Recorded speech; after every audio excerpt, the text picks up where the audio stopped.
Se eu matei meu pai, me prendem. Todos os delitos imaginários são punidos de maneira a mais uniforme. Me parece um médico que para todos os males usa o mesmo remédio. Está em Chabrol, citado por Miguel Foucault.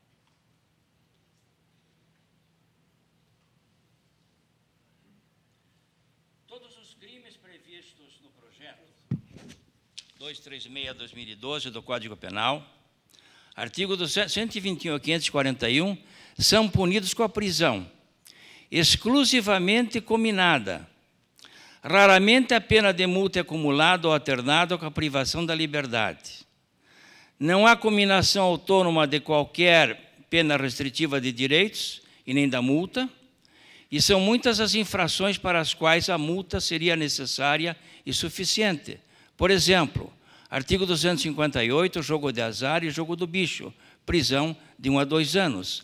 Vários crimes eleitorais, alguns crimes contra as finanças públicas, alguns crimes contra a ordem econômico-financeira, crimes falimentares, crime contra o meio ambiente, crimes contra relações de consumo, crimes contra inviolabilidade de correspondência de segredos, etc. Poder-se-á dizer, mas a pena de prisão se converte em pena restritiva de direitos, mas não é automática. A conversão não é automática, nós sabemos muito bem que depende de condições. E, portanto, se reafirma que aqui o Código basicamente mantém todos os crimes a pena de prisão, quando seria perfeitamente possível inovar, aplicando para certos casos, inclusive crimes econômicos e financeiros, a pena de multa, que se não for paga pelo condenado reincidente, se converte em pena de perda de bens e valores. E mais, aplicação autônoma também das penas restritivas de direitos. Quando houve a reforma de 84, não era possível as penas restritivas ir além de 1 ano. Era uma experiência nova, como diz o ministro Toledo, naquela ocasião. Depois se ampliou para 4 anos. O problema da técnica. Legalidade. Evidentemente, isso não é o extrato do princípio num crime nulla pena sine previa lege. A anterioridade da lei penal é que está no Código Penal vigente, e essa sim, expressão traduz o princípio, mas não legalidade, que é a qualidade do que é conforme a lei. E, por outro lado, esse princípio de que não há pena sem culpabilidade foi uma contribuição minha. Estive na comissão desde 4 de novembro até 21 de 2011, até 21 de março deste ano. E sugeri que esse princípio ficasse como parágrafo do artigo 45, que prevê as penas. Ali é que seria o endereço adequado para o princípio de que não há pena sem culpabilidade. Dolo e culpa. Doloso. Disse o crime doloso quando a gente quis realizar o tipo penal. Miguel já abordou esse assunto com muita propriedade. Eu faço apenas um comentário adicional. Mas também, redução da pena no dolo eventual. O juiz, considerando as circunstâncias, poderá reduzir a pena de 1/6 quando o fato for praticado com dolo eventual. Quero dizer a todos que, entre as minhas propostas, esta foi aceita, com a seguinte redação: doloso, quando a gente quis o resultado, como está no Código vigente, ou assumir o risco consentindo em produzi-lo. Esta foi a minha proposta, inclusive publicada antes até mesmo pelo Migalhas. A redução era da pena de 1/6 a 1/3, e não de 1/6 como ficou. Exclusão do fato criminoso. Miguel já falou sobre isto, mas é evidente que o fato não é criminoso, o fato é punível, não é punível. Aqui está mais uma evidente falta de técnica da redação legislativa. E mais também, tenho dito que, a inobservância da hierarquia de valores protegidos pelo estado de necessidade e da legítima defesa, desde o Código Criminal do Império, 1830, Código Penal da Primeira República, artigo 32, Código Penal de 40, Código Penal, a parte geral também, E digo que as causas de estrito cumprimento do dever legal, exercício regular de direito, surgiram autonomamente a partir da redação de 40. Não se trata de um acidente no percurso da redação, que possa ser modificado. Claro, evidentemente que uma emenda poderia corrigir isso, mas a emenda não corrige a falta de sensibilidade e de cultura jurídica para colocar em último lugar a legítima defesa. Princípio da insignificância. Sempre nós temos como advogados a grande preocupação de valorizar esse princípio para impedir, inclusive, penas graves para fatos que não têm a relevância jurídica. E Miguel disse muito bem, a proposta do projeto Sarney estabelece condições que são, na prática, inviáveis. Também não haverá fato criminoso quando cumulativamente se verificarem as seguintes condições: mínima ofensividade da conduta agente, reduzidíssimos grau, etc., já foi visto. Aqui também, enquanto permanecia na comissão de reforma, minha proposta foi a seguinte: exclusão de ilicitude, número 2.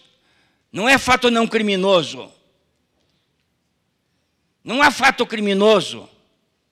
Existe fato punível de um autor criminoso. Então, a proposta foi essa: exclusão de ilicitude. Também não haverá crime sem lesão ou perigo concreto de lesão juridicamente relevante.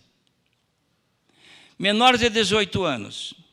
Claro, o projeto não poderia inovar por força da cláusula pétrea da Constituição, mas é completamente extraviado o parágrafo único quando diz: responde pelo fato o agente que coage, instiga, induz, determina, utiliza o menor de 18 anos. Mas não há, então, possibilidade do menor praticar o crime autonomamente?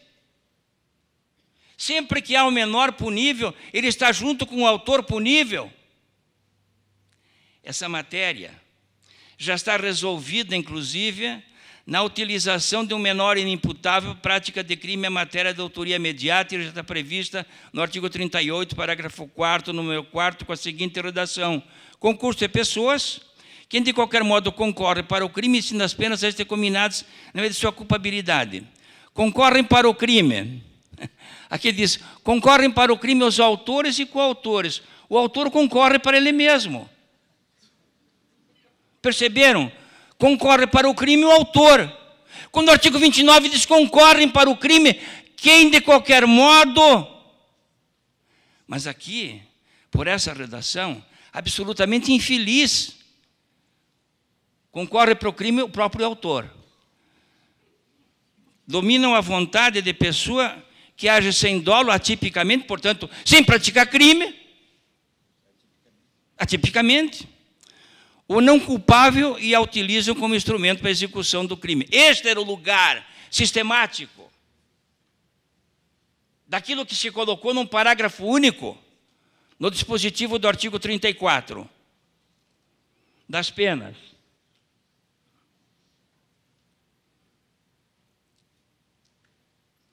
A minha sugestão foi de que o princípio ficasse indicado com o parágrafo único deste artigo e não artigo 1º, como consta. Direito do preso. Muito importante essa disposição, claro, vem da Constituição já de 1967. O preso provisório conserva o direito de votar e de ser votado. Qual é a política penitenciária compatível com a campanha que o preso a ser votado desenvolveria dentro do presídio, fora do presídio? Quais seriam as ligações ou apoio que ele poderia receber? O apoio para a campanha, as aplicações que poderia receber dentro ou fora do presídio, se ele pode ser votado. Claro, a experiência maravilhosa tem escrito sobre isso, que o preso provisório deve votar, sim. Desde a minha tese de concurso em 80, eu disse comigo: o preso provisório deve votar, sim.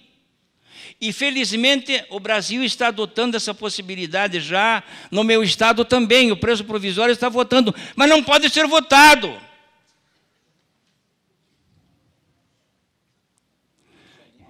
Ficha limpa. A experiência positiva da justiça eleitoral não amplia o direito em favor do preso, que deve ser eventualmente eleito, principalmente com o impedimento da Lei Complementar 135 de 2010. Prestação de serviço à comunidade.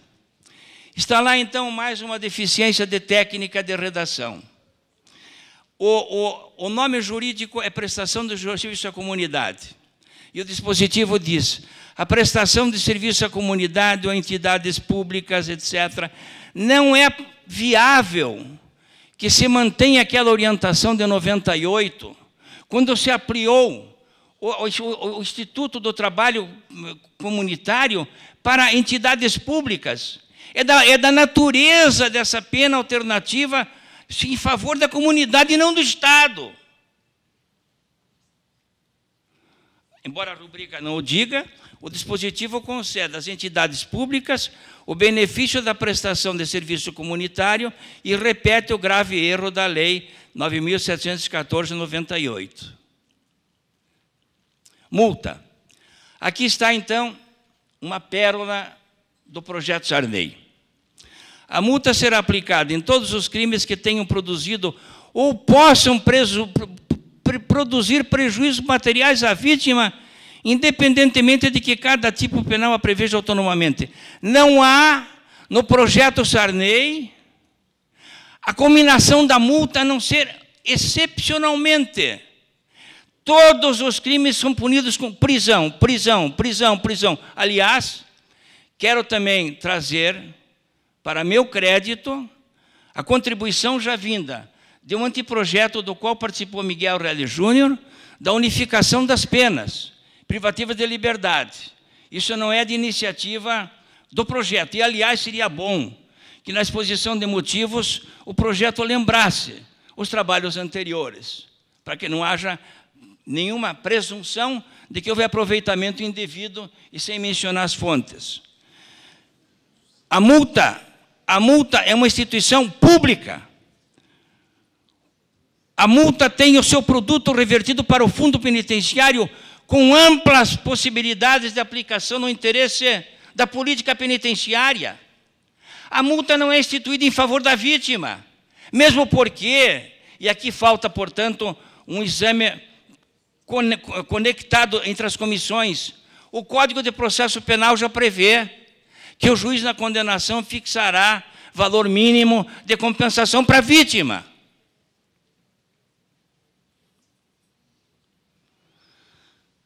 Converte a multa em instituto privado. Não há cominação da multa para os crimes, por exemplo, periclitação da vida e saúde, salvo contra a omissão de socorro. Contra a honra, não há. Contra a liberdade pessoal, contra o patrimônio, não há.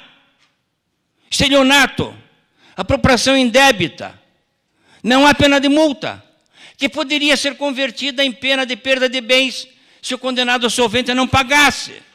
Vejam a dificuldade que se cria para que o juiz possa, nos casos concretos, verificar se houve dano, ou perigo de dano para a vítima e agir em função desse mal-sinado artigo 4074 do projeto Sarney. Dano, apropriação de coisa alheia móvel, receptação culposa, crimes contra a propriedade imaterial, frustra a certeza da aplicação da pena de perda de bens e valores a ser imposta e o condenado solvente a não pagar a multa. Circunstâncias atenuantes. Aqui está. Ser o agente maior de 75 anos. Essa é a liberalização do projeto Sarney. Dos 70 anos passa para os 75 anos. E na minha crítica, o anteprojeto adota a categoria do ser humano qualificado como idoso. Por exemplo, na agravante do artigo 77.3h, ser o crime praticado contra criança, idoso ou enfermo, no aumento da pena do homicídio, 121, parágrafo 2º, no aumento da pena da lesão corporal, 129, parágrafo 7º, 1. Mas não atende o artigo 1º do Estatuto do Idoso, que é a lei posterior, lei 2003, que define como idoso a pessoa com idade igual ou superior a 60 anos.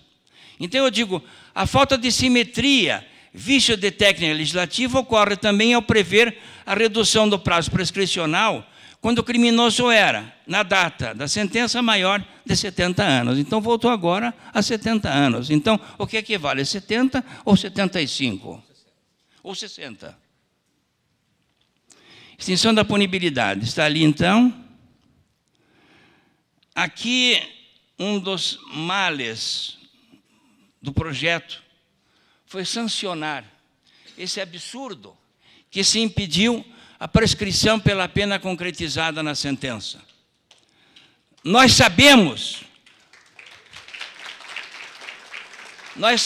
da inspiração ideológica desse dispositivo, que procura debitar ao cidadão a responsabilidade pela demora do processo, como se o cidadão fosse responsável, cidadão réu, para a fixação dos prazos das audiências, do calendário. Então, se eliminou a prescrição que vinha já de extraordinários debates de Nelson Hungria, de outro ministro do Supremo Tribunal Federal, Galotti, na súmula 146, uma grande conquista humanitária. Porque agora, senhores advogados, prestem atenção, a polícia pode gastar na investigação e o Ministério Público gastar em pensar a denúncia até a véspera da prescrição pela pena em abstrato. Isto é um atraso, profundo atraso, e desumanidade também.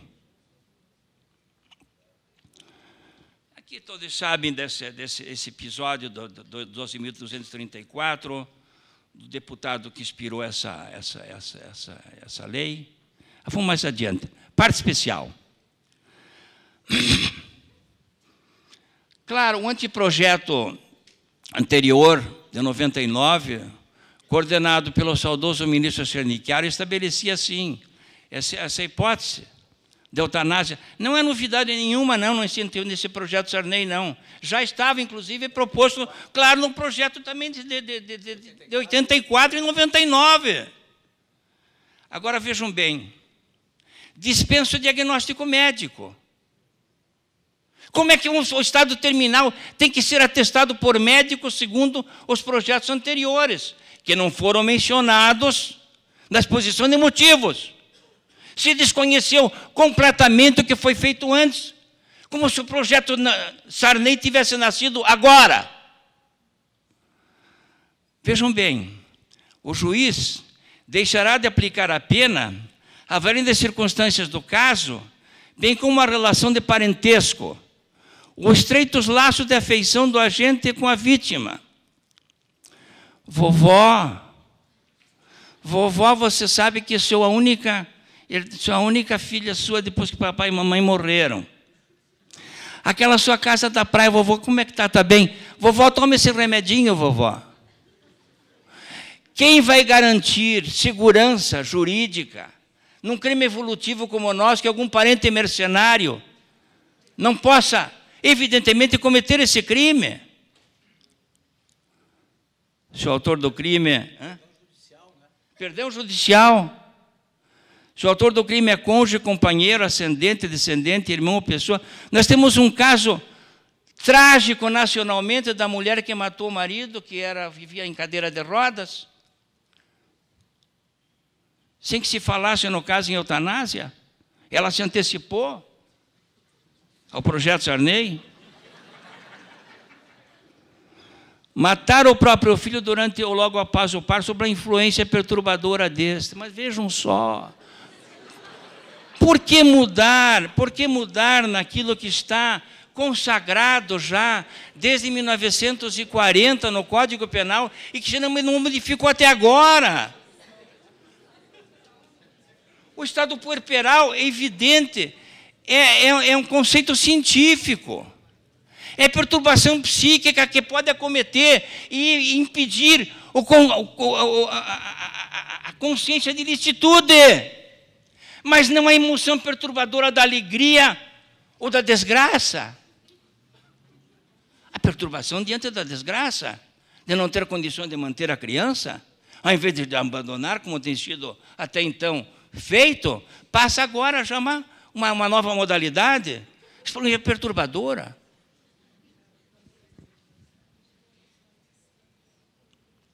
Estupro.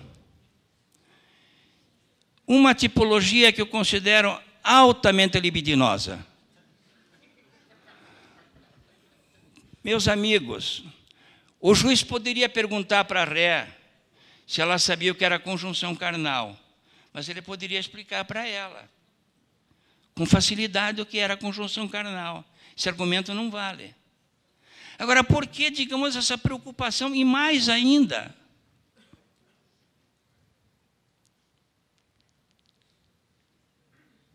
não. E mais ainda, se o agente pratica o crime mediante mais de uma das condutas descritas no caput, a pena será aumentada de 1/3 a 2/3. Quer dizer, então, que passa a criminalização do beijo, da prática do ato sexual oral, uma pena, anal, mais uma, e vaginal, mais uma. É um concurso. Na penitenciária vai ter um prêmio quem ganhou o melhor concurso. Quem teve o maior número de ações, como se não houvesse um conceito mínimo de ato preparatório. Como se o beijo não fosse eventualmente um ato preparatório da cópula. E mais, a contradição. Também acredito a mim, esse dispositivo que está no parágrafo 4º, crime de conteúdo variado, artigo 2º. Salvo disposição em contrário, e essa seria uma, né? O tipo penal constituído por várias condutas, alternativamente, só incidirá sobre uma delas, ainda que outras sejam praticadas sucessivamente pelo mesmo agente e no mesmo contexto fático. Não se leu esse artigo que se aprovou. Omissão de socorro. Já é nacionalmente conhecido essa gafe, no sentido de punir mais gravemente o abandono de animal. E, aliás, o Miguel, me permita, você esqueceu de uma parte do cetáceo? Que o cetáceo morto era para quem, então? Não, é porque o René está me lembrando que o tipo é pescar. Depois, no artigo 400, se define o que é pescar. Pescar não é pescar. Pescar é agir tendendo a pescar. Então, isso está no artigo 400. E, por isso, como pescar não é pescar, pescar é agir tendendo a pescar, quando se pesca a baleia e ela morre, dobra-se a pena. E, por isso, é que pescar não é pescar. Pescar é tender a pescar, para gerar o crime qualificado pelo resultado morte. Mas se pescar, tirar a baleia da água, vai colocar aonde? Ela vai morrer. A morte é a consequência natural da pesca. E se atribui um crime qualificado pelo resultado com pena de 4 anos. É a pressa dos 6 meses.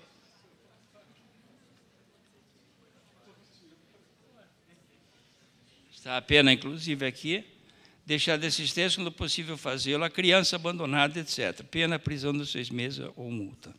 Ou multa.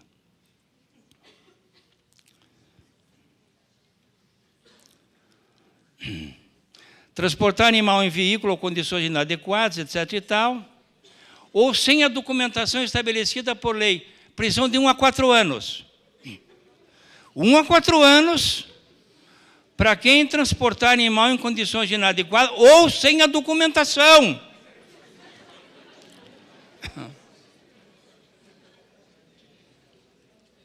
Vejam agora a proporcionalidade. Um parênteses. Na Câmara dos Deputados foi criada uma comissão para examinar o problema das desproporções entre as leis especiais e o Código Penal. Não sei se essa comissão foi ouvida, porque, pelo jeito, não. Dirigir veículo automotor em via pública sem devida permissão, etc., prisão de 1 a 2 anos. Então, vejam a gravidade da desproporção. O artigo 392 e o artigo 204.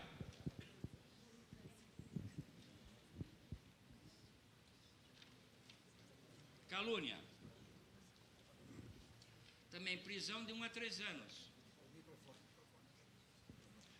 prisão de 1 a 3 anos. E transporte animal, 1 a 4. Ganhou.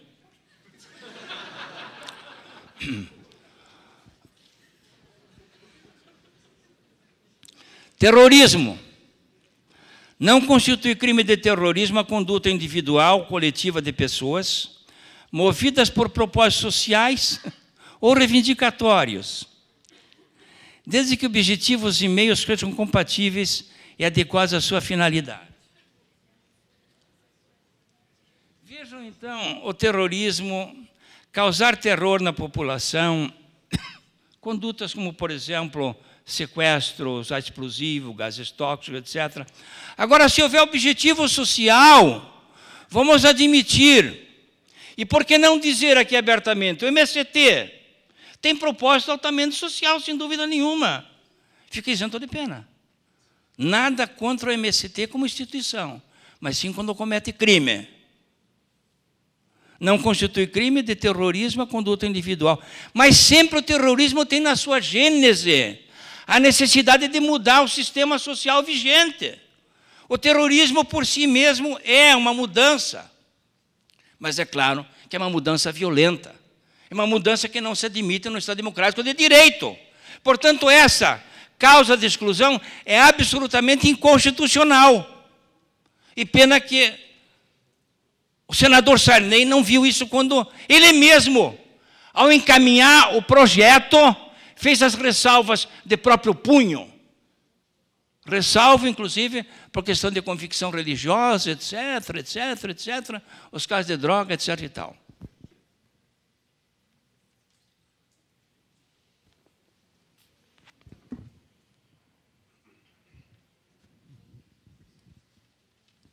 Meus amigos, eu penso que o manifesto tem toda a razão de ser. Nós não podemos nos manter indiferentes a esse tipo de espetáculo que eu presenciei. Fui a uma das audiências públicas pautadas pelo interesse da mídia e de grupos de pressão, onde nada de concreto se podia fazer.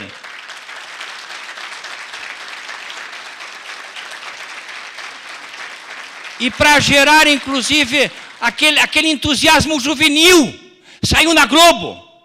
Eu recebi, depois que eu tinha me afastado da comissão, recebi um convite para participar de uma entrevista da série da Globo. Disse que não tinha interesse, porque me afastei da comissão. Não falei mal da comissão.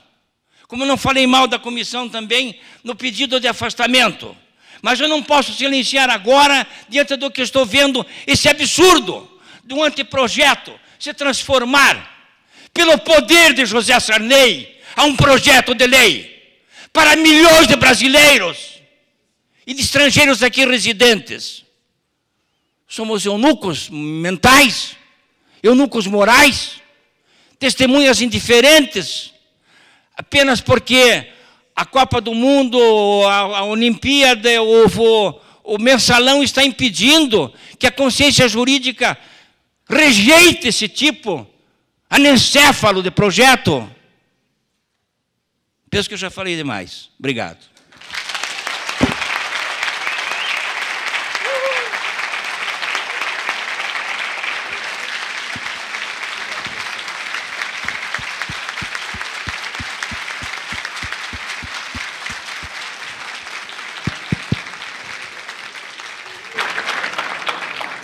Eu quero agradecer também as palavras do professor René Ariel Dotti.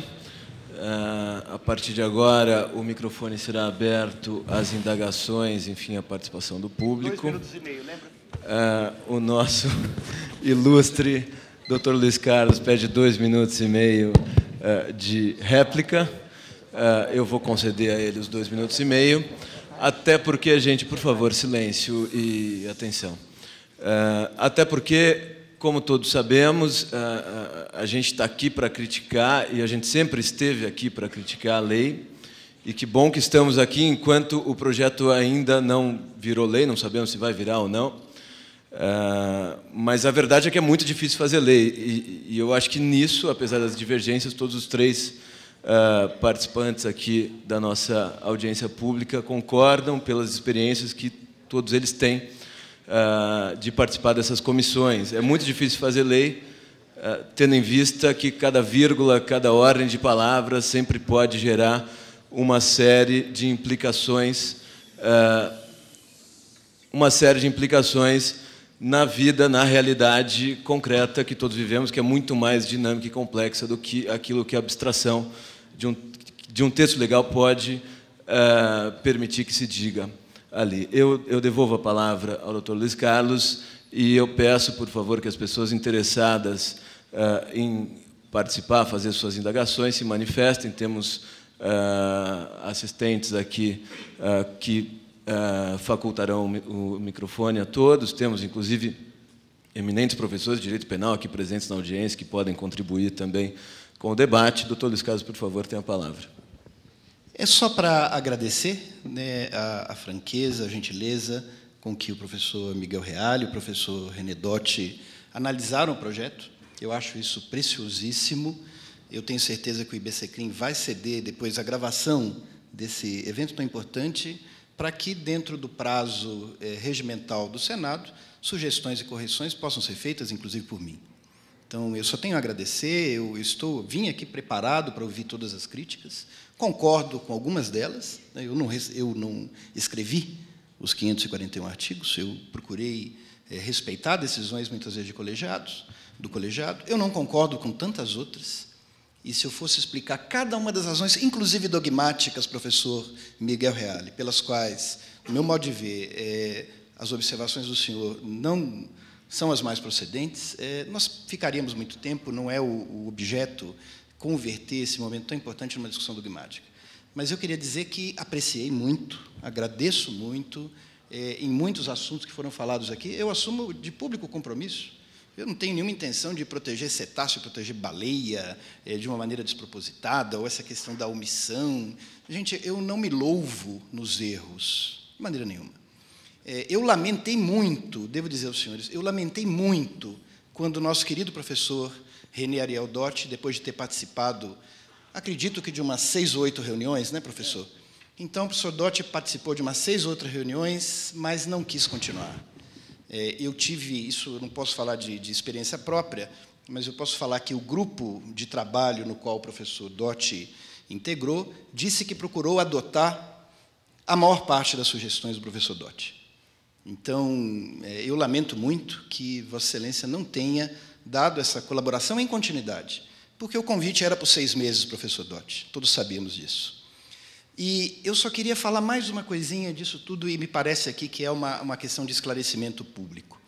Eu tive a honra de ser procurador regional eleitoral em São Paulo, estou aqui com o meu amigo Pedro Barbosa, procurador regional eleitoral de São Paulo, e eu gostaria de esclarecer essa distinta assistência o seguinte: eu lutei muito pelo voto do preso provisório. E, nos termos da Constituição atual, o preso provisório tem direito de votar e de ser votado. A lei do ficha limpa só gera inelegibilidade quando houver condenação por colegiado.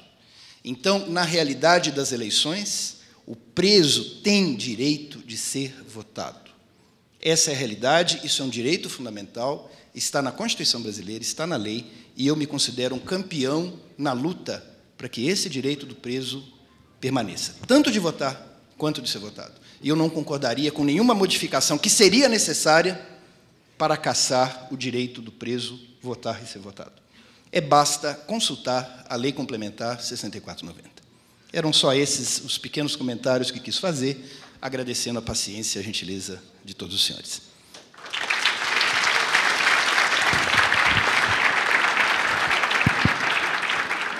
A partir desse momento, o microfone está aberto a quem queira participar.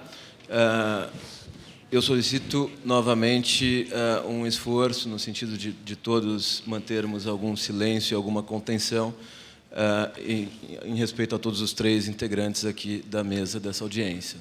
Por favor, o primeiro.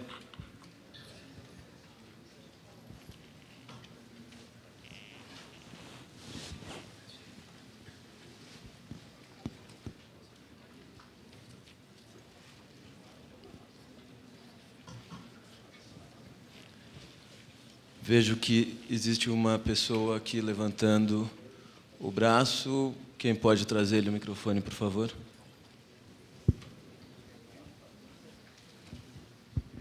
Boa noite.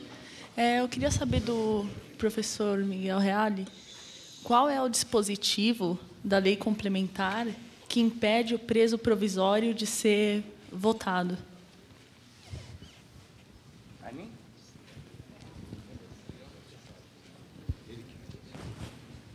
Não há um dispositivo específico, obviamente. O que existe é um problema de política penitenciária. Atualmente é possível colher os votos dos presos provisórios, mas ainda não é possível colher a condição, aceitar a condição do preso provisório ser votado, pela dificuldade inerente à sua situação de prisão. Ele pode votar, porque ele vê pela televisão. Ele vê pela televisão. Mas ele não pode ser votado por uma questão de impossibilidade material de política penitenciária. É nesse sentido.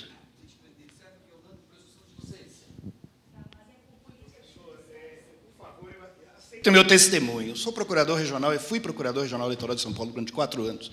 Pedro Barbosa está aqui, procurador regional eleitoral até agora. Promotor eleitoral, preso provisório, tem o direito político intacto, pode votar e pode ser votado. Está falando. Não tem condições de ser votado. Eu trabalho com isso, estou com esse problema gravíssimo. Gente, como assim? Como assim? Deixa. Por favor, colega. Tem prefeito que foi eleito preso, prefeito de Unai, Minas Gerais, gente.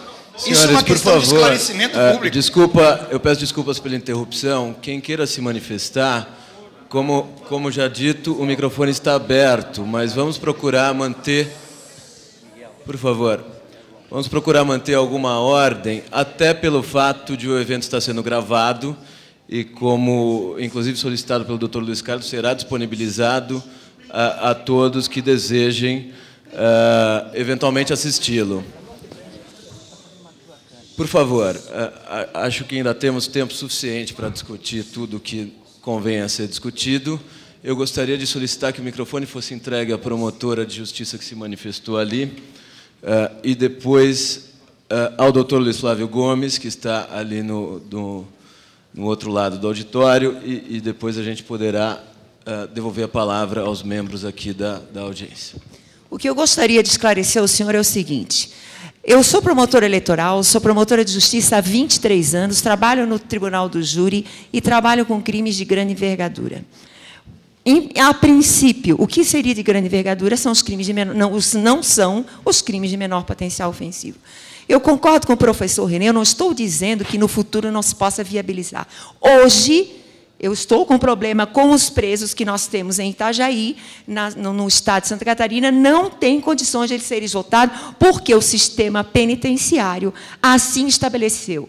Ou seja, assim estabeleceu, não tem como fazer campanha eleitoral, eles não podem sair do presídio e eles não podem fazer, não tem, é materialmente impossível. Isso não quer dizer que não se possa viabilizar, mas tem que ser feito com cuidado. Hoje, materialmente falando, e não adianta o professor Luiz Flávio Gomes dizer que dá, porque não dá, eu trabalho com isso e vejo que não dá, materialmente falando, é impossível. Agora, o preso, por certo, vai ter o seu direito regularmente, aí nós temos que ver o sistema penitenciário, fazer, inclusive, leis, soluções junto ao sistema penitenciário, para que possa viabilizar a saída do preso, fazer a sua campanha, tudo isso eu concordo. Mas hoje não dá. Materialmente falando, não dá. Eu vou passar a palavra, por favor, ao professor Luiz Flávio Gomes, e depois a gente retorna aqui para o comentário do professor René Ariel Dotti, e já observo que lá ao fundo o doutor Nelson também aguarda o microfone para que chegue às suas mãos. Professor Luiz Flávio, por favor. Cumprimento a todos os membros aí da comissão, da mesa. De fato, eu compus então, fui voto vencido várias coisas dessa comissão. Nós tivemos é isso de reunir coletivamente. Os senhores não imaginam, eu nunca tinha participado de uma comissão com 14 membros com posicionamentos ideológicos completamente distintos. Eu sou liberal, eu sou garantista, e então sofri tanto nessa comissão, porque tive que ficar vencido em 1 milhão de coisas que fiquei vencido. Mas tem coisas que eu concordo com a crítica e acho que a contribuição de Miguel e de René é sempre uma contribuição, obviamente, de respeito. E a gente respeita que são nossos mestres, são dois expoentes do direito, nós respeitamos muita coisa, nós já tínhamos discutido na errata, Luiz Carlos está redigindo uma errata, muitas coisas realmente foram aí equivocadas. Agora, tem coisas que a própria crítica tem que merecer crítica. Criticar que um preso não possa ser votado é encampar esses absurdos dos 44% de prisões nesse país, de gente que é presumida inocente e que fica cumprindo pena antecipada, porque o juiz nem sequer fundamenta essa pena de prisão preventiva mais, e esse poder punitivo extremamente rigoroso contra alguns, nós sabemos quais, os estereotipados, e esse sujeito preso injustamente, violando a presunção de inocência, porque é um presumido inocente encarcerado, antes da hora, com seus direitos já de liberdade tolhido, e agora ele é um candidato, está preso injustamente, por que não pode ser votado? Onde está a norma? Aí a doutora promotora subia, não, é o sistema penitenciário. O sistema penitenciário não revoga a Constituição. Não. A presunção de inocência é fundamental como garantia para todos nós. Está havendo um abuso neste país de todas essas prisões. 44% é um exagero de prisão preventiva. Não dá para aceitar isso. Estamos com 1.181.000 mortos, como vou mostrar para vocês amanhã. Então se discute o cetáceo. Nós falamos de 1.200.000 pessoas mortas, assassinadas no Brasil, de 80 a 10 minutos. Então cetáceo tem que corrigir mesmo. René e Miguel têm razão, essas coisas absurdas acaba ficando ali. Corrige essas coisas bobas.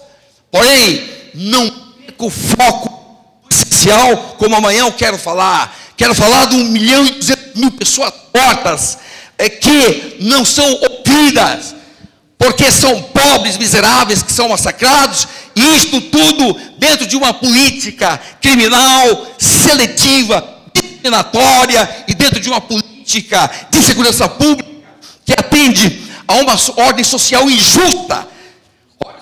Injusta por quê? Porque está subordinado à ordem econômica absurda e escravagista. Escravagista. Em síntese,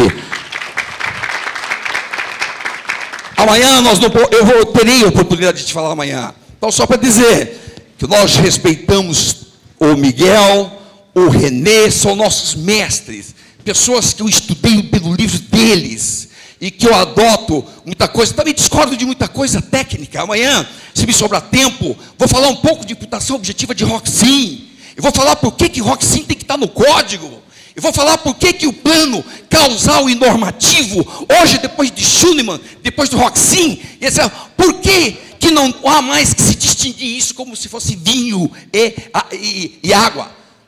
Então é preciso, algumas colocações técnicas dá para fazer, não dá para concordar com tudo. Porém, de qualquer maneira, como amanhã eu falo, não quero esgotar agora, só agradecer mesmo as intervenções dos dois, são nossos mestres, nós temos que respeitá-los sempre, embora discordando de alguns pontos, porém, dizer que, de fato, algumas coisas das críticas merecem críticas, e na medida do possível, amanhã as farei, com todo o respeito que o René e o Miguel têm de todos nós, porque eles são governantes de uma geração. Eu sou o discípulo dos livros deles, portanto, eles são responsáveis por uma geração de pensamento penal. E nós estamos aqui para respeitá-los, ao mesmo tempo para criticá-los naquilo que eu imagino que a crítica merece crítica. Muito obrigado. Quero agradecer as palavras do professor Luiz Flávio, que, como sabemos, foi também membro da comissão de juristas que elaborou o anteprojeto. Antes de passar a palavra ao Dr. Nelson Lacava, eu vou passar para o professor Juarez Tavares, que tem alguns comentários a fazer aqui à nossa frente. Por favor, professor. Apenas para, em termos emocionais, tomar partido de um ou de outro lado, mas para justificar algumas posições que foram assumidas pelo professor Miguel Reale Júnior. É muito difícil, realmente, num Código Penal, incluir alguma doutrina relativamente a institutos que ainda estão em elaboração. Um dos institutos ainda em elaboração é justamente o Instituto da Imputação Objetiva. Isso é claro. Tanto que não há uma uniformidade no âmbito da disciplina dos critérios normativos da imputação. Posso citar alguns deles. Jacobs, por exemplo, se antepõe à concepção de Roxin. Wesselsboik se antepõe à concepção de Roxin. Ruska se antepõe à concepção de Roxin. Então, a concepção de Roxin é própria de Roxin. O Código está adotando especificamente uma concepção. Você poderia dizer que o aumento do risco, a diminuição do risco, são critérios importantes para serem incluídos no Código Penal? Poderia ser. Mas, por exemplo, a questão do alcance do tipo é muito criticada por vários autores, não só aqueles que são adeptos de Roxin, mas por outros que são funcionalistas ou até não funcionalistas. Eu posso dizer com alguma certa benevolência e uma certa qualidade. Eu sou o único autor brasileiro que tem um prefácio do Roxin. Então, eu estou vinculado diretamente ao Roxin. E não queria, nesse momento, dizer e transportar para o Código Penal a minha emoção de ser vinculado ao Roxin mais do que qualquer outro, para transportar ao Código Penal institutos que ele mesmo, até ele mesmo, coloca em uma posição de vanguarda, mas de crítica. Por exemplo, vamos analisar um pouco a relação de causalidade? Vamos. Vamos propor uma reforma da relação de causalidade? Vamos. Por que se manter a teoria da condição dentro do artigo 13 do Código Penal? Por quê? Porque parece que a comissão não atentou para o fato de que o procedimento da relação de causalidade hoje é uma causalidade funcional que poderia muito bem estar subordinada a critérios de delimitação típica normativa, fora dos critérios da imputação objetiva e que não foram trazidos para o Código Penal. E por que não foram trazidos para o Código Penal? Por falta de leitura? Por falta de oportunidade? Ou por assodamento nos 6 meses de tempo para a realização de alguma expressão na parte geral do Código Penal? Isso é uma questão de autoindagação. Por exemplo, a questão levantada por Miguel Reale Júnior, de que a omissão deve equivaler-se à causação. Eu estou lançando um livro de crimes omissivos, que tem o prefácio do Hassmer. Trabalhei nesses crimes omissivos, não foi de 3 meses, não, ainda de 6 meses. Eu trabalhei 8 anos nesse livro de crimes omissivos. Eu sou um sujeito que, lentamente, eu pesquiso, reflito e escrevo. Lentamente. E tenho poucas publicações. Há pessoas que têm inúmeras publicações. Eu tenho poucas. Mas eu levo 8 anos para escrever um livro. Tem 450 páginas. Nesse livro eu discuto justamente a questão da causalidade na omissão. E mostro que a questão da causalidade na omissão é uma questão de orientação de conduta. Hoje está a causalidade vinculada a determinados conceitos de ação, e não aqueles conceitos tradicionais do causalismo e do finalismo, que ainda impregnam a parte geral do Código Penal, e que não foram modificados por essa reforma. Doutor Luiz, por favor, faça uma pesquisa sobre a relação de causalidade e veja como é possível tratar uma relação de causalidade com melhor compreensão numa reforma penal. Faça isso. Eu ponho à minha disposição para discutirmos esse projeto sobre a relação de causalidade. Ponho. Estou errado, pode dizer que eu esteja errado, mas eu acho que eu tenho alguma informação que possa servir a essa comissão. E eu não fui ouvido em nenhum momento, para redigir esta forma de relação de causalidade. Em nenhum momento. E escrevi um artigo em homenagem ao Hassmer, na festa de homenagem ao Hassmer, exatamente sobre relação de causalidade. Esse artigo jamais foi levado em consideração pela comissão, onde eu mostro justamente as dificuldades que refletem a introdução dos critérios de imputação objetiva nos códigos penais e as dificuldades para tratar a relação de causalidade, coisa que desde o século XIX já vem sendo estratificada na teoria jurídica e na teoria das ciências sociais. É isso meu pronunciamento.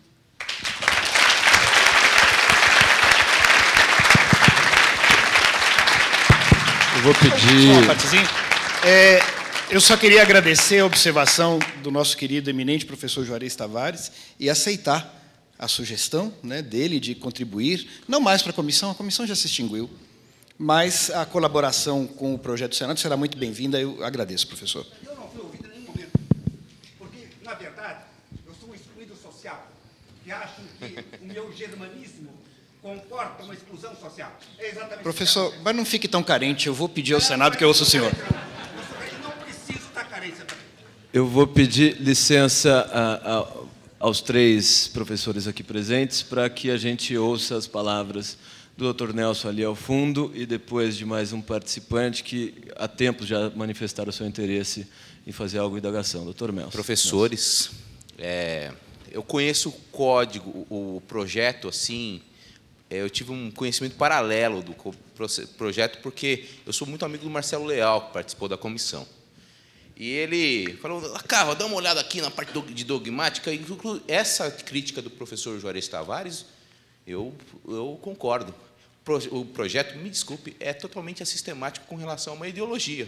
Ele tem uma questão, ele utiliza causalidade, e utiliza normativismo, finalismo, a gente não sabe o que é. Mas o meu problema não é esse. O meu problema que eu quero pontuar, que é uma preocupação, é que, pelo que me consta, no artigo 13, consta que a parte geral vai ser aplicada à justiça eleitoral e à justiça criminal. Nós tivemos aí, militar, né? Nós tivemos aí, no seminário agora da Justiça Militar da União, o Procurador-Geral da Justiça Militar falou, vai extinguir a nossa justiça.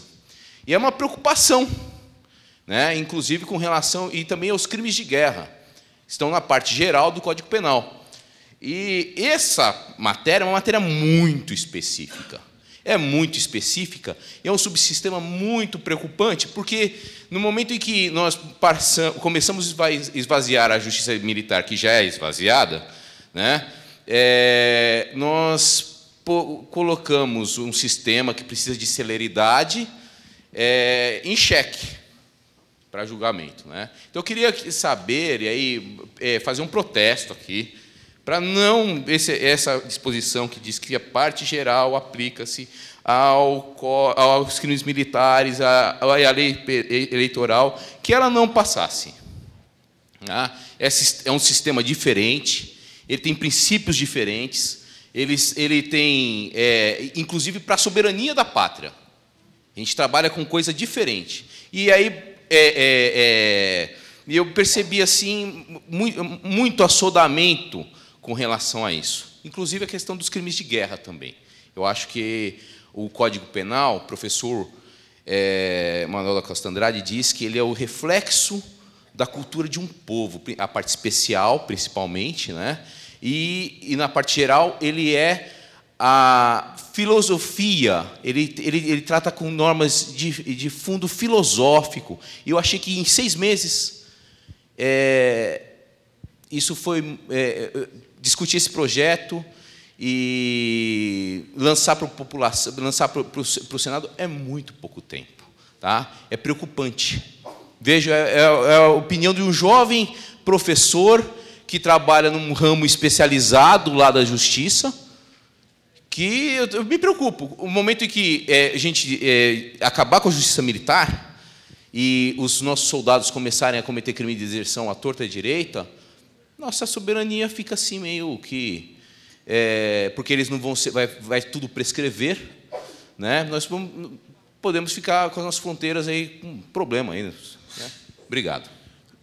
Antes de devolver a palavra ao Dr. Luiz Carlos, temos mais um participante para ser ouvido, e depois os membros aqui da mesa poderão fazer suas considerações. Por favor. Muito boa noite. Eu queria fazer uma pergunta assim, muito singela, muito objetiva e muito singela, e confessar que a minha ignorância até. E, pegando no que o professor Luiz Flávio Gomes falou do foco, eu gostaria de, justamente, a minha pergunta vai nesse sentido do foco. E eu confesso, eu vou fazer a pergunta e eu não sei a resposta. Eu gostaria que todos vocês da mesa, o professor Miguel Reale, o Dr. Luiz, o professor Ariel Dotti, vocês conhecem algum exemplo histórico no mundo de uma nação relevante que o Código Penal tenha sido feito em 6 meses, sem demérito nenhum ao esforço de semanas a fio? A minha pergunta é essa. Alguém conhece algum... E eu estendo aos demais. Alguém conhece algum projeto de código que tenha sido feito em 6 meses em alguma nação relevante do mundo? O código de 1990 foi 3 meses. Levou o apelido de pior de todos os códigos. Nem no regime militar, porque o projeto Nelson Hungria, de 61, veio a público em 63, criaram-se comissões depois do golpe de Estado, somente saiu a lei em 69. Então, veja o tempo da justiça militar. E de 69 foi reformado em 73, 4 anos depois, e era o regime militar também. Então, eu, pelo menos, não conheço nenhum regime que tenha em 6 meses elaborado um Código Penal e, inclusive, feito o transporte de centenas de leis especiais para a parte especial do Código Penal, o que vai abrir uma fenda profunda, professor. Os deputados não vão parar de apresentar projetos de lei novos. Só que esses projetos novos de lei vão entrar no Código Penal, e com possibilidade de mudar, inclusive, partes boas do Código Penal. Ao invés do deputado fazer uma lei para ficar à margem daquele conjunto de leis especiais, ele vai fazer uma lei agora para entrar no Código Penal. Por que não? Eu diria, para que fazer esse código com tanta urgência? Para que esses 6 meses? Porque o regimento do Senado estabelece isso, porque é uma comissão? Por que esta correria atrás de fazer um projeto e depois a correria de uma apreciação legislativa a toque de caixa? Porque vai acabar o mandato do Sarney na presidência do Senado no final desse ano? Acho que sim. Não tem outra explicação. As questões são muito graves. Por exemplo, o procurador lembrava aqui que tinha trazido os crimes de gestão fraudulenta, mas se nós formos examinar o que está estabelecido aqui como crime de gestão fraudulenta, é preocupante. Praticar ato fraudulento na gestão de instituição financeira. Qualquer ato fraudulento, até, por exemplo, falsificar a presença de um empregado. Gestão. Praticar ato fraudulento na gestão de instituição financeira. Aí tem um parágrafo primeiro. Se a conduta for habitual, prisão de 1 a 5 anos. Se da conduta decorrer prejuízo para terceiros, que não instituição financeira, prisão de 2 a 6 anos. Então, não é gestão fraudulenta. Vejam, se não se pensou com mais cuidado... na minha experiência de elaboração legislativa, que eu quero aqui até fazer um adendo para que não fique qualquer dúvida, nós nunca recebemos R$1 ou um cruzeiro, qualquer que fosse, para trabalhar como trabalhamos em inúmeras comissões, como eventualmente pode ter sido sugerido, em inúmeras comissões de elaboração legislativa. E nós vimos o seguinte, como era essencial pôr a cabeça no travesseiro, pensar. Nós trocávamos ideias de madrugada o tempo todo, não tinha e-mail ainda, em 84. Durante todo o tempo, se põe a cabeça no travesseiro, se pensa, está errado isso, está errado aquilo. Algumas vezes nós fizemos e participamos de uma comissão de modernização da legislação penal, criando alguns tipos, como o assalto com sequestro relâmpago.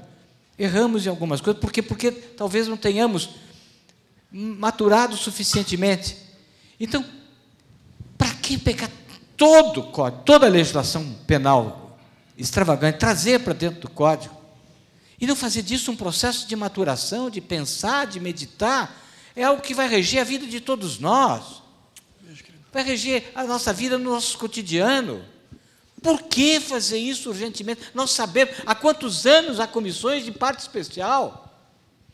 Eu participei da comissão de parte especial de 84, participei da comissão da parte especial de 98, houve a comissão do Evandro de Silva em 94, ficou um trabalho importante do esboço, que, aliás, é o que eventualmente poderia ser a fonte do parágrafo 3º sobre gestão fraudulenta.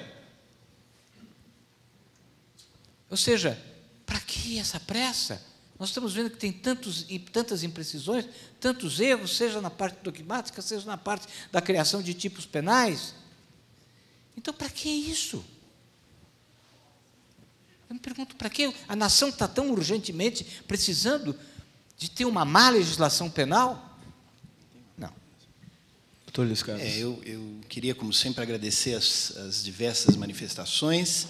A do colega da Justiça Militar, né, que atua na Justiça Militar, isso foi uma deliberação ideológica nossa, e uma das poucas consensuais, toda a comissão concordou, porque o ambiente que nos foi narrado é de que o Código Penal Militar e a Constituição de 1988 não combinam, e especialmente na parte geral, na aplicação dos institutos, no oferecimento das garantias. E eu entendo que é possível, sim, defender a pátria, defendendo também a Constituição. Então, a tentativa, a proposta de trazer a parte geral para os crimes militares teve esse sentido de tentar remediar uma situação de grave lesão a direitos das pessoas que, sejam ou não militares, são cidadãos brasileiros e merecem o devido processo. Mas eu reconheço, colega, que a questão é muito complicada. Mesmo a sua observação sobre os crimes de guerra é um território realmente intenso, complexo. E eu tenho a dizer o seguinte, nós assinamos um tratado internacional, que é o Tratado de Roma. Então, os crimes que trouxemos ali foram os crimes que o Brasil já assinou num tratado. Nós não trouxemos novas figuras. Com relação à questão do prazo de 6 meses, é evidente, não se espera que um Código Penal seja feito em 6 meses, claro que não. E nós não fizemos um Código Penal. Nós fizemos um anteprojeto de Código Penal, e me parece uma coisa bastante diferente. É justamente por ser um anteprojeto que ele pode ser discutido. E eu aqui já de público manifestei que, do meu modo de ver, se eu pudesse, o debate legislativo seria muito mais extenso do que esse que houve, do que esse que proclamaram lá. Agora, a comissão teve um prazo de 6 meses. Eu insisto, colegas, eu não quero de nenhuma maneira ser pernóstico, mas nós agimos no sentido do regramento constitucional das comissões congressuais. Então, se você tem uma comissão congressual, vocês cansaram de ver, por exemplo, comissão de inquérito, comissão parlamentar de inquérito, quando se exaure o prazo dado, se não há aquela renovação, ela morre flagrosamente. Então, esses foram os termos do convite que fizemos e nós os aceitamos para o bem e para o mal. Eu estou aqui com o espírito muito desarmado, ouvindo todas as sugestões. Mas eu queria insistir, ao contrário das comissões anteriores que os eminentes professores participaram, essa não é uma comissão do Executivo. Há uma novidade aí. O poder legislativo, colegas, e, enfim, eu posso gostar do Sarney, posso não gostar do Sarney, eu não tenho nada com o Sarney, mas o Senado aprovou, e isso me importa. Eu acredito na representação democrática. O Senado, representantes eleitos pela sociedade, e não é nem um sistema proporcional, representantes eleitos pelo sistema majoritário pela sociedade, fizeram esse convite. Eu acredito no sistema democrático e nós procuramos honrar esse convite da melhor maneira que pudemos. Mas, de novo, eu tenho muita humildade. Eu discordo, por exemplo, da observação que o professor Reale fez sobre a nova tipologia da gestão fraudulenta e temerária. Ela foi saudada entusiasticamente por alguns dos mais importantes advogados criminalistas do Brasil. E eu quero citar um, para não citar nenhum outro, eu quero citar o professor Nabor Bulhões. O professor Nabor Bulhões integrou a nossa comissão, o professor Nabor Bulhões deu colaborações extraordinárias, e eu acredito que todos conhecem a figura do professor Nabor Bulhões. E o professor Nabor Bulhões, fez uma saudação entusiástica ao projeto com relação aos crimes com o sistema financeiro. E o professor Nabor Bulhões disse que, em toda a sua vida profissional, tendo também já participado de várias comissões, ele nunca viu um ambiente tão favorável, tão aberto e tão amplo de discussão. Nós temos um problema no Brasil, que, aliás, é um detalhe técnico que eu queria acrescentar. Uma das razões da pressa do Senado, tanto com relação aos prazos da comissão como o demais, é que nós conseguimos do Congresso, do Senado, o compromisso de não levar à tramitação projetos de lei de reforma penal, de reformas pontuais, que estavam lá em jogo. A notícia é que, no Senado, existem cerca de 500 projetos. A legislação de urgência está campeando. Eu citei um dos projetos, né, mencionei aqui, esse sim, esse é um projeto do Sarney, aumentando as penas até do homicídio para 40 anos. Tem um projeto, até me consultaram, né, era o projeto seguinte, depois que apareceu na mídia aquela história da importação de mantas hospitalares dos Estados Unidos, que eram para cá versadas para fazer roupa, né, me pediram opinião sobre um projeto que criminalizava a conduta com a seguinte redação: importar de hospitais norte-americanos lençóis manchados para fins de confecção de roupas. Então, o Senado se comprometeu a não tramitar projetos de alteração pontual, de legislação de urgência, enquanto discutia essa reforma que nós estamos propondo. Eu entendo, de novo, colegas, eu entendo as críticas dos eminentes companheiros de mesa que já participaram de outras comissões, mas eu preciso dizer, as comissões recentes não chegaram a bom termo, porque nós continuamos com a parte geral de 84 e a parte especial fascista, Estado novista, de 1940, e essas quase 130 leis extravagantes que infernizam a vida e levam a situações de grave desproporção. Então, esse é o mal. Aqui se procurou passar muito, o nosso projeto é o mal. Eu respeito a opinião, mas não é a minha. O mal é o que nós temos hoje, um Código Penal fascista, do Getúlio Vargas, inspirado no Código Rocco, muita legislação vinda da época do regime militar, muita legislação incompatível com a Constituição de 88. Todas as contribuições que vieram aqui, quer eu concorde com elas e quer eu não concorde, serão analisadas e eu vou levar. O Senado me chamou para uma reunião, né, próxima, em uma audiência, eu vou levar várias contribuições significativas e importantes que eu disse aqui. Mas eu queria, de novo, é meu dever, dizer o seguinte: nós trabalhamos conscientemente. Nós sabíamos, na convocação da comissão, qual seria o prazo. Nós procuramos fazer o nosso melhor. Todas as sugestões são muito bem-vindas. Todas elas serão levadas. Eu acredito que servi ao meu país. Nosso tempo, infelizmente, nosso tempo já vai se esgotando. Eu vou passar a palavra ao professor Miguel, depois temos as últimas 3 inscrições, já há alguns minutos de participações da audiência. A primeira ali ao fundo, a segunda para o lado de cá e a terceira da senhora ali também ao fundo. Eu vou solicitar encarecidamente para que tanto a audiência quanto os professores aqui sejam breves, objetivos nas suas considerações. Professor Miguel, por favor. Com relação ao crime militar, eu fico com um grande problema, porque a conceituação de crime militar vai prevalecer a conceituação de fato criminoso que está no Código Penal, não a conceituação de crime militar. Portanto, são graves esta eliminação.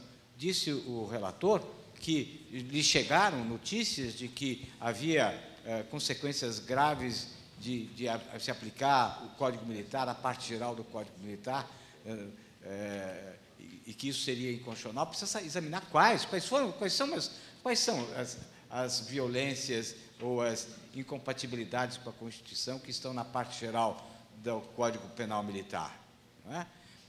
Por exemplo, e mais, voltando à gestão fraudulenta, eu queria lhe dizer, não há melhor trabalho de adaptação, de melhoria do texto de gestão temerária e gestão fraudulenta, do que o texto do professor Marcelo, já falecido, foi João Marcelo de Araújo, na comissão do ministro Evandro. Nada aqui foi aproveitado, pelo contrário, me desculpe. Dizer que é crime financeiro praticar ato fraudulento na gestão de instituição financeira, eu disse que qualquer ato fraudulento que se pratique na gestão vai ser crime financeiro. E depois se diz, se gestão fraudulenta, se a conduta for habitual, então o crime habitual. O sujeito que passa a dar, por exemplo, presença para a secretária que não comparece, é uma gestão fraudulenta. E se ele dá todos os dias, passa a ser uma gestão habitual.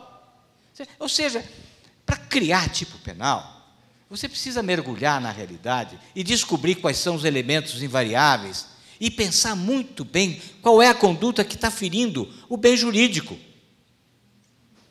Não é dizer gestão fraudulenta, é praticar ato fraudulento na gestão. Isso não fere a instituição financeira, isso não fere o bem jurídico do sistema financeiro nacional. Isso exige... Lamento que o Nabor tenha gostado desse texto, que é um grande advogado.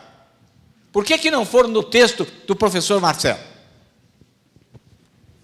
Então, fizeram tábula. Nunca antes nesse país se fez alguma legislação, porque tudo nasce aqui.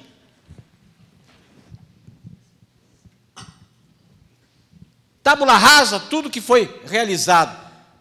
Parece que no discurso se está dizendo que nós queremos ficar com o código fascista de 40. Não, nós participamos de comissões elaboradoras de modernização, participamos de comissões elaboradoras de parte geral, ninguém está querendo ficar com o código de 40.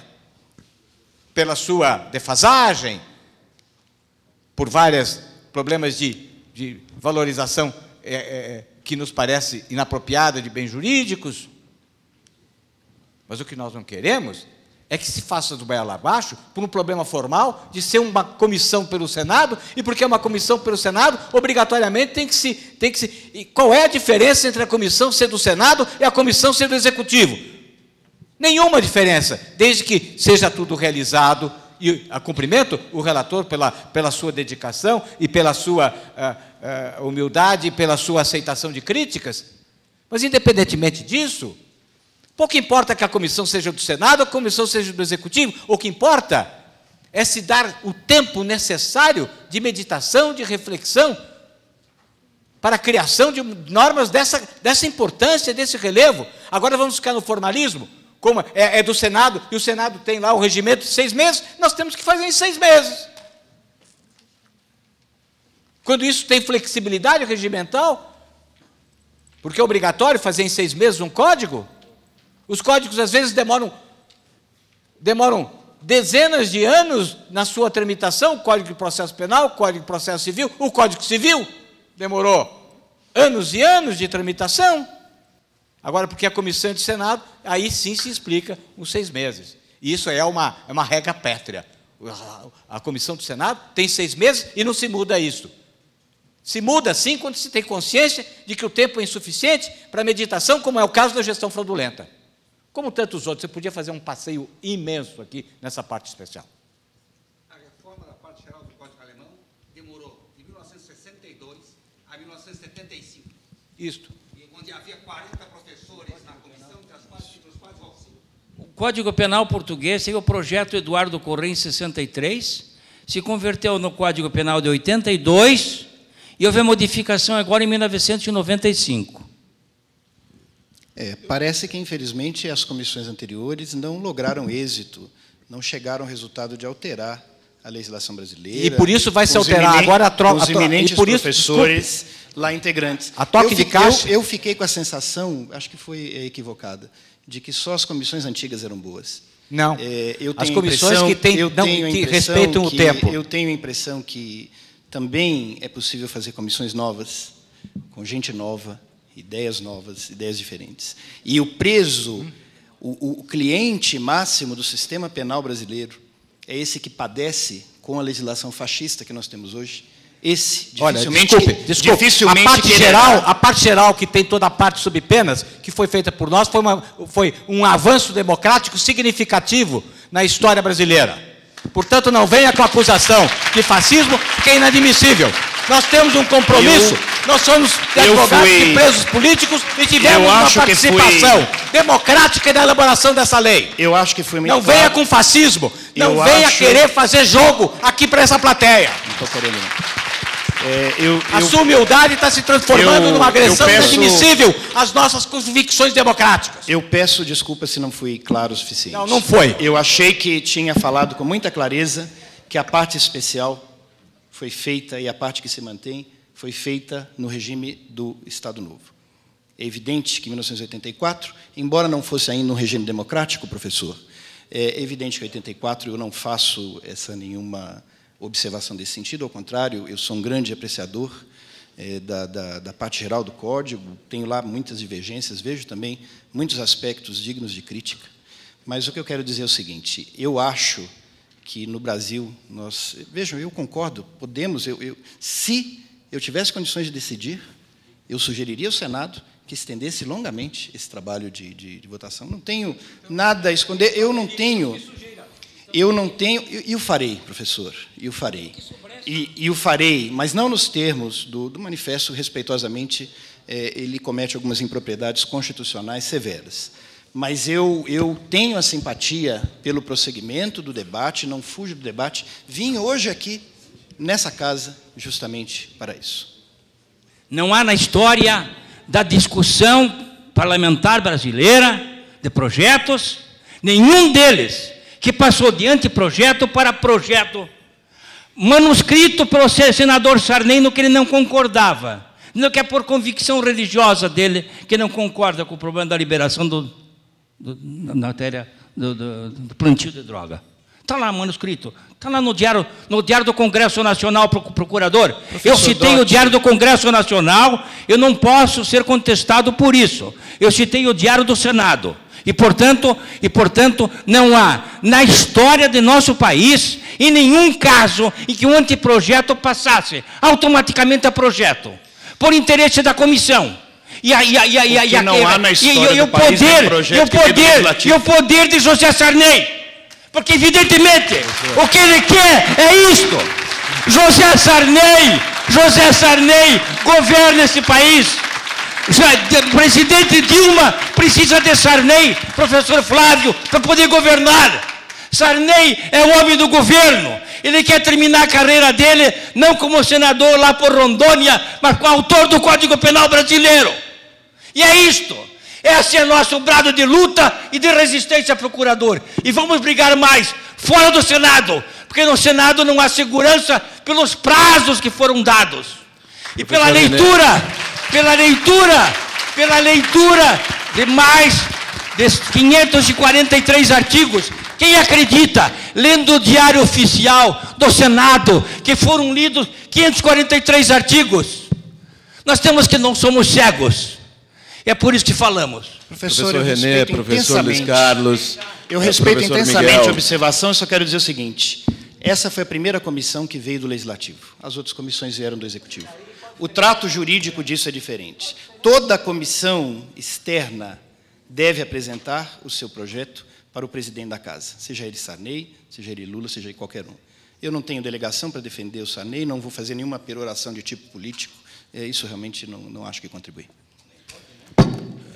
Eu vou passar a palavra e peço, mais uma vez, encarecidamente, para as duas últimas participantes a efetuarem suas indagações, que sejam breves, e peço aos professores que sejam também breves nas respostas.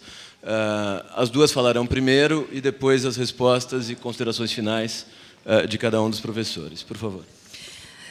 Professor René, Dr. Miguel Reale Júnior, eu gostaria de parabenizá-los pelas críticas construtivas e muito fundamentadas que nos permite refletir ainda mais sobre o tema.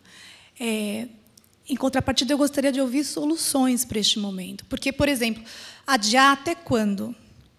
Até hoje, Nenhum código, desde a época do Império, foi extremamente compatível, condizente com a realidade. Sempre houveram erros. O ser humano é suscetível de falha. Então, para não virar uma consolidação das leis penais no futuro, para não aumentar tanto assim o Código Penal, qual é a solução? Só adiar? Porque nós temos duas correntes, no mínimo, juristas de todas as naturezas. Agradar a todos vai ser impossível. Nem Jesus agradou a todos. Então, como vai ficar? Tem a corrente minoritária, a corrente majoritária, e como que vai adiar até quando? Nem 6 meses, nem mais um mês, e nem 10, 15 anos, porque nós temos que evoluir com o tempo. E tem que ter uma solução. Eu gostaria que vocês apresentassem soluções depois de tantas críticas. Obrigada.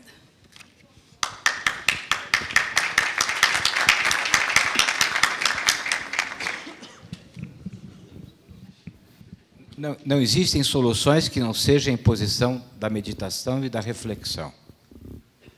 Acho que, na hora que se pensa em fazer um Código Penal por inteiro, inclusive a parte geral, a parte especial, não existem soluções milagrosas que possam transformar em trabalho efetivamente satisfatório, com seriedade, um trabalho que se realize em 6 meses, por mais competentes que sejam os membros da comissão e o seu relator. Então, a única forma é sobrestar esse processo, que quer nos atropelar com um código imposto pela vontade do presidente do Senado, que não foi objeto de manifestação da Associação dos Magistrados, da Associação do Ministério Público, dos institutos de advogados, da Associação dos Advogados, das Ordens dos Advogados do Brasil. Todas essas entidades que estão sempre acostumadas a fazer as suas manifestações, a trazer as suas contribuições, não foram ouvidas. A comunidade acadêmica não foi ouvida. Muitas vezes ouvi até comentários de que não se deveria trazer para a academia a discussão do Código Penal, porque o Código Penal tinha que brotar da vontade popular. Isso sim que é fascismo. Ou seja, o processo de reflexão exige a humildade, senhor procurador, que o senhor demonstrou aqui, será melhor demonstrada no instante que submeter esse código efetivamente à apreciação da comunidade jurídica e da sociedade brasileira. Aí sim haverá humildade. Por favor, a última pergunta. É esse o caminho. Não existe o caminho milagroso. Professor Miguel, professor Luiz Carlos, eu peço desculpas, mas a gente vai passar para a última pergunta. Depois cada um dos três terá o tempo para suas respostas, enfim, considerações finais. Brevemente, por favor. Não, é só uma colocação, apenas concordando com o que o professor Miguel Reale já falou. Eu acho realmente um absurdo o senhor virar, assim, ainda me assusta ainda mais do que eu já estou assustada com esse projeto de lei, quando o senhor fala que houve um consenso em relação à aplicação da parte geral do Código Penal Comum ao Código Militar.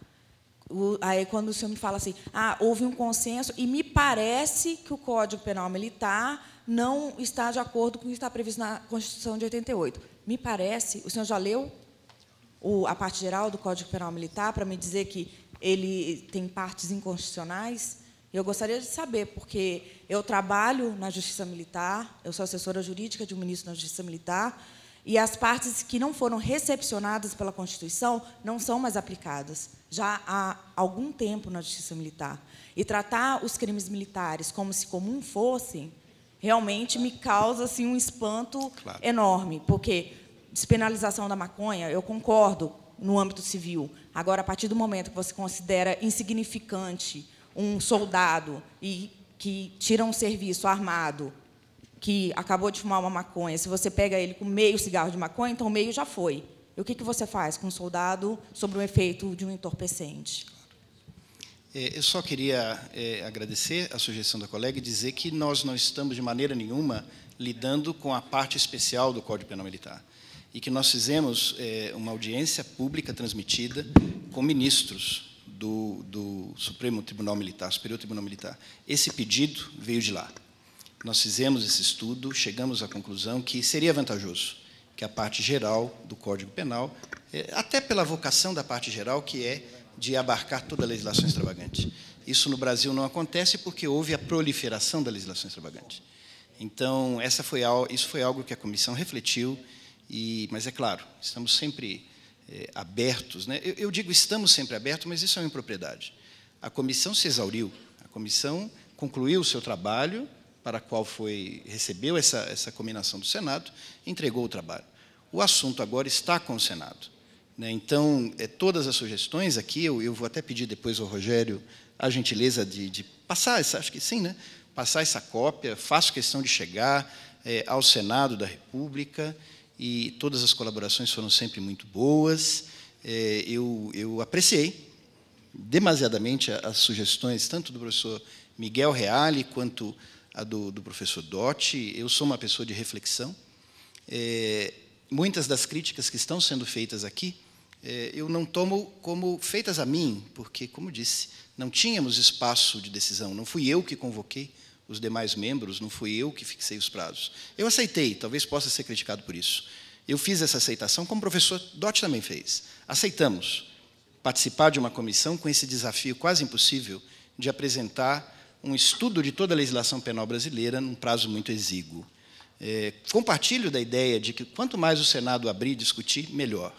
Os anais da comissão têm mais de 30 mil páginas, e nelas nós encontramos dezenas de colaborações, inclusive da Ordem dos Advogados do Brasil, diversas sessões, diversos institutos do Ministério Público, da Defensoria, da Advocacia. Eles estão lá, eles são de conhecimento público. E, colegas, eu percebo que vocês já se cansaram, não do debate, mas de mim. E, portanto, eu queria agradecer a atenção de todos e me despedir. Muito obrigado a todos.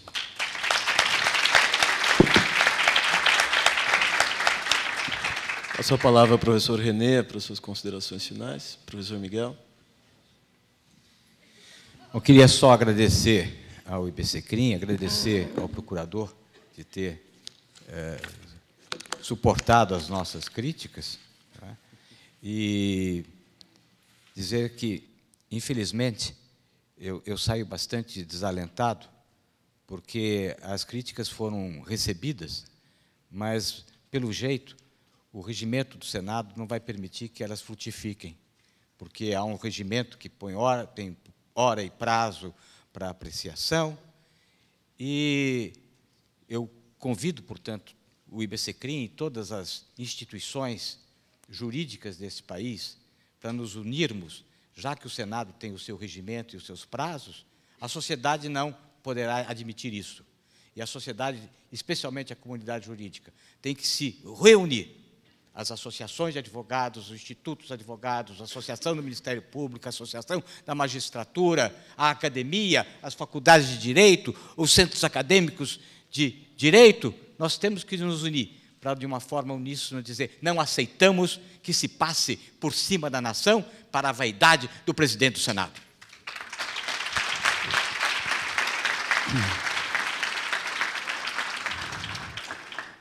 Eu participo da comissão da Ordem dos Advogados, que foi instituída agora para acompanhar o projeto. E é do pensamento nosso, da nossa comissão, de não encaminhar nenhuma emenda. E nem que o resultado desse debate de hoje possa servir para maquiar aquilo que não pode ser maquiado. Esta reunião deve ser incisiva no sentido de que nós não podemos aceitar, discutir um projeto que se passou de anteprojeto para projeto automaticamente, dando meras sugestões, como se pudéssemos maquiar o monstro. Não, nós não vamos participar disso. A Ordem dos Advogados, pelo que me consta, e já do meu grupo de trabalho, não vai participar de uma mise-en-scène, porque ela tem uma posição firme no sentido de representar mais de 700 mil advogados do Brasil, e que são muito mais do que os membros do Senado, dirigido por Sarney. É só.